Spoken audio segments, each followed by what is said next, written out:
Hello, welcome to Global Eye. I'm Parikshit Luthra. It's a packed show today as we get you a deep dive into the world's most prominent global events. Let's start with the headlines. Vladimir Putin says that he has no intention of using a nuclear weapon in Ukraine, says the war is part of Russia's wider struggle against Western domination. Also praises Prime Minister Modi's independent foreign policy and says both nations share special ties.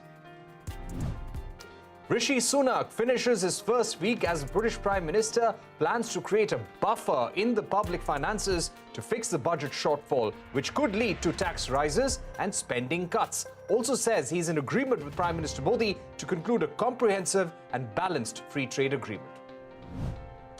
Brazilians head to polls this Sunday. Incumbent far-right President Jair Bolsonaro is locked in a tight contest with former leftist President Luiz Inácio Lula da Silva.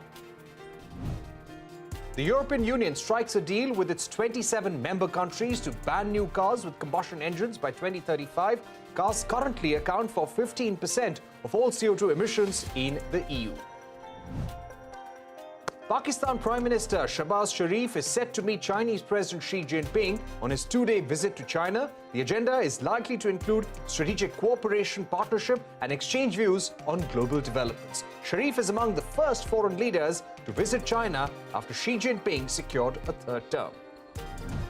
Myanmar's military warns that any pressure from its Southeast Asian neighbors to put a time frame on a peace plan would create negative implications. This comes in reaction to a meeting of foreign ministers from the Association of Southeast Asian Nations member countries in Jakarta to discuss easing the intensifying crisis.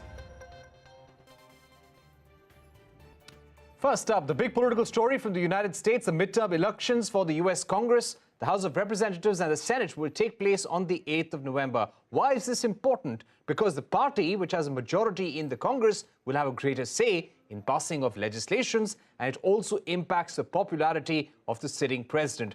The worry for Joe Biden is that his approval ratings have been less than 50% since August. The outcome of these elections will impact Donald Trump's future as well.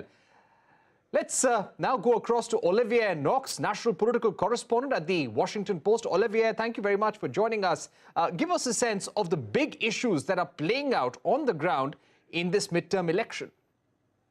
Well, as Americans head to the polls to pick the entire House of Representatives, about a third of the Senate, and 39 governors of states and territories, the big issues that have roiled the campaign have been, of course, record high inflation and notably very high gas prices. Gas prices correlate very closely to party performance in the United States, and so the Democrats are on the ropes here.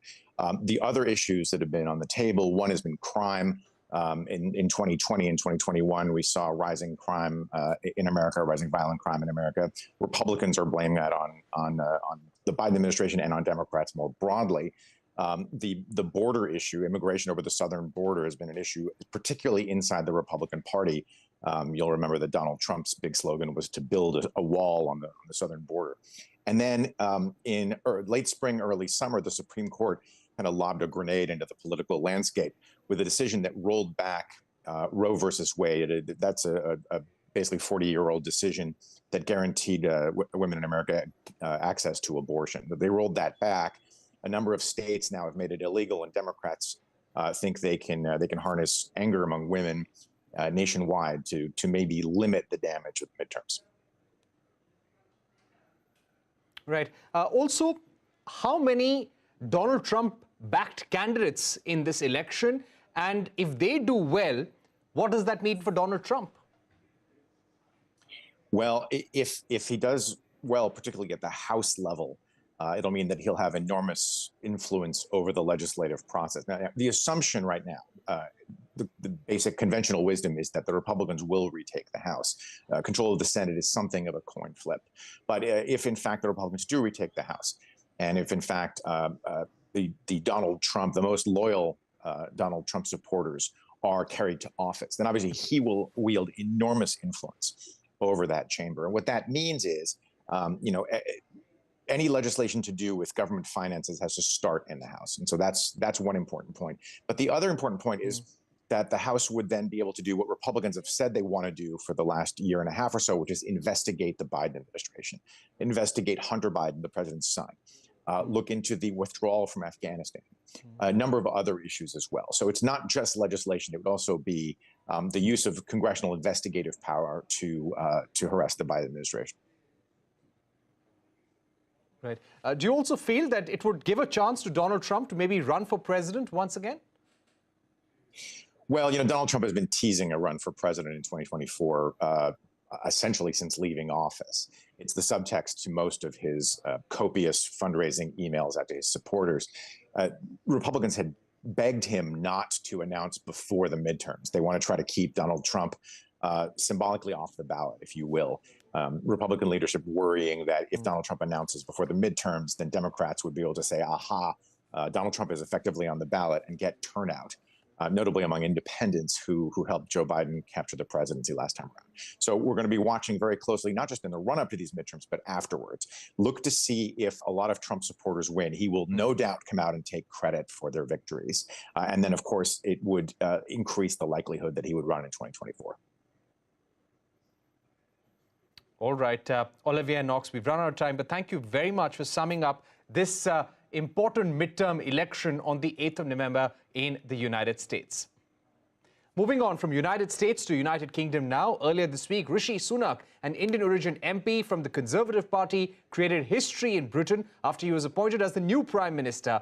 While this is a major boost to his political career, he's taking over at a time when Britain is grappling with spiraling prices and falling GDP. He has promised to fix these issues in his initial address at Downing Street and later in the Parliament. CNBC-TV18 Sanjay Suri wraps up how the first week played out for Rishi Sunak. Rishi Sunak has quite energized the whole country. He's coming across as confident, aggressive. We saw him dig into Labour at Prime Minister's questions, that most visible of markers. The Conservative Party had been floundering all over the place. He, unlike his two immediate predecessors, has no undoings to be embarrassed about, and he is gathering the party together. I will unite our country, not with words, but with action. I will work day in and day out to deliver for you. With the FTA, we do have a problem. The two prime ministers spoke, after which Modi tweeted to say that they agreed on taking the FTA forward. Sunak did not mention the FTA in his tweet. He said there was agreement on economic cooperation. Perhaps we can't read too much into that difference, but there is a conflict here, and that conflict has arisen as a result of Sunak taking over as the Prime Minister of Britain. He had pledged in his 10-point policy statement on migration in clause 7 that any trade agreement with any country must be conditional on that country accepting return of its undocumented overstayers. The financial policy statement has been put off till the 17th of November, and this is the second time it's been postponed, itself an indicator how difficult this is going to be. This really is going to be the tough nut to crack. So far, Rishi Sunak has been in campaigning mode. We've had very little from him on what he specifically would do. I will place economic stability and confidence at the heart of this government's agenda. This will mean difficult decisions to come. And India would be looking for an early conclusion of the trade deal with the UK, but it's not going to be an easy negotiation, and negotiations are definitely not over. Let's get you the important news coming in from India. A high-level meeting of the UN Counterterrorism Committee took place in Mumbai. The delegates first gathered at the 2611 Memorial to pay homage to victims of the 2008 Mumbai attacks. The meeting is focusing on the use of new payment mechanisms in terror financing and use of AI and drones in carrying out terror attacks. I caught up with David Scaria, Chief of Branch, Counterterrorism Executive Directorate of the UN Security Council. I began by asking him if the UN Counterterrorism Committee had failed in bringing the perpetrators of 2611 to book. I wouldn't look at it as a failure or anything of this kind. I think what we've seen today was a very emotional ceremony, and it allowed all of us to reconnect with victims and to express our deep sympathy to what they're going through. I see this meeting in the same place where the attack occurred actually as a huge win, as a strong message that we are continuing with what we are doing. We are resolved to continue countering terrorism, and we are continuing with our way of life, including hosting meetings. So symbolically, I see the hosting of the meeting in this place as a huge win. Right. The message that came from all member states in the meeting was also very important. Several member states have emphasized the commitment of all member states to bring terrorists to justice. This is something that our office is deeply committed to. And wherever we go, whenever we go, in India or anywhere else, we repeat the same message: bring terrorists to justice, because this is what is the moral and the legal duty of every member state. Right, and this meeting would lead to a framework when it comes to fighting terror financing and also use of technology, and striking a balance between the benefits of technology and technology for the use of terrorism. Shifting focus to Brazil now, where the widely talked about election for the final round of polling on the 30th of October. 156 million voters will decide the fate of two candidates with starkly different rhetoric. Why is this important for democratic values and climate change? Madiha Mujawar and Radhika Udas give a quick snapshot of why this election is significant.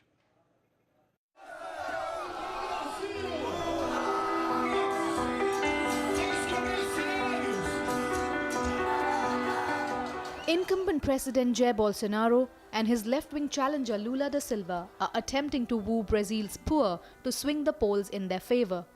As inflation crosses 7%, the Central Bank of Brazil has raised interest rates to as high as 13.7%. The country's economic growth is expected to grow at a moderate 2.8%. Unemployment rate stands at 8.7%.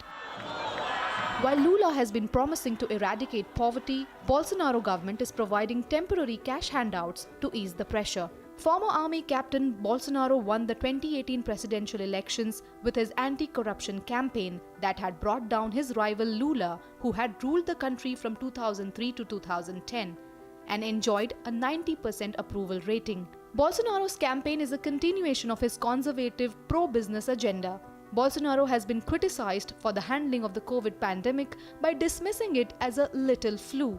He drew heavy criticism for allowing deforestation for the land exploitation in the Amazon rainforest, posing a climate threat to the world. On the other hand, Lula wants to put the state back at the heart of economic policy making and government spending, promising a new tax regime that will allow for higher public spending. Lula also promises to work to reduce carbon emissions and deforestation in the Amazon, which has increased by 75%. Lula won the first round of elections, securing 48.4% votes versus 43.2% for Bolsonaro. The country has seen widespread violence and clashes between supporters of the two candidates. With the race looking tight, Bolsonaro seems to have taken a cue from former U.S. President Donald Trump. He has already made unsubstantiated allegations of electoral fraud. This has sparked fears among many that the results could plunge the country into chaos. We're heading into a short break, but coming up, Russian President Vladimir Putin rules out use of nuclear weapons in the Ukraine war. A special discussion with former Indian ambassador to Russia, Ajay Malhotra, when we're back.